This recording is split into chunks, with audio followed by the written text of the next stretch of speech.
کبھی کبھی اللہ کچھ لوگوں کو آنکھوں کی روشنی نہیں دیتا، لیکن دل کی ایسی روشنی دے دیتا ہے جو پورے معاشرے کو بدل دیتی ہے۔ یہ واقعہ ہے ایک گمنام گاؤں کا، جہاں ایک بوڑھا اندھا فقیر رہتا تھا۔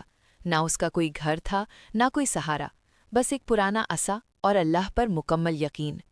گاؤں کے لوگ اسے کمزور سمجھتے تھے، کچھ ترس کھاتے اور کچھ نظر انداز کر دیتے، لیکن کوئی نہیں جانتا تھا کہ اس فقیر کے دل میں کتنی گہری بصیرت چھپی ہوئی ہے۔ ایک دن گاؤں میں سخت جھگڑا ہو گیا، دو خاندان آمنے سامنے آ گئے۔ بات یہاں تک پہنچ گئی کہ خون بہنے والا تھا۔ لوگ انصاف کے لیے حاکم کے پاس گئے، مگر کوئی فیصلہ نہ ہو سکا، کیونکہ ہر کوئی خود کو سچا سمجھتا تھا۔ تب کسی نے کہا، اس اندھے فقیر سے پوچھ لیتے ہیں، یہ دن رات اللہ کو یاد کرتا ہے، شاید اس کی بات میں کوئی وزن ہو۔ لوگ ہنسے، مگر مجبور ہو کر فقیر کے پاس آئے۔ فقیر نے سب کی بات خاموشی سے سنی، پھر آہستہ سے کہا، میں آنکھوں سے اندھا ہوں، لیکن دل اندھا نہیں۔ جو حق پر ہو اسے چیخنے کی ضرورت نہیں ہوتی۔ اس نے دونوں خاندانوں سے صرف ایک سوال پوچھا، کیا تم اللہ کے سامنے بھی اسی طرح کھڑے ہو سکو گے جیسے آج ایک دوسرے کے سامنے کھڑے ہو؟ یہ سن کر سب کے سر جھک گئے۔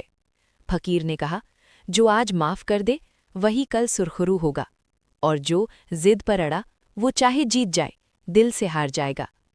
کچھ لمحوں کی خاموشی کے بعد ایک شخص آگے بڑھا اور بولا، میں معاف کرتا ہوں۔ پھر دوسرا، پھر تیسرا۔ جھگڑا ختم ہو گیا، خون بہنے سے بچ گیا اور گاؤں میں امن واپس آ گیا۔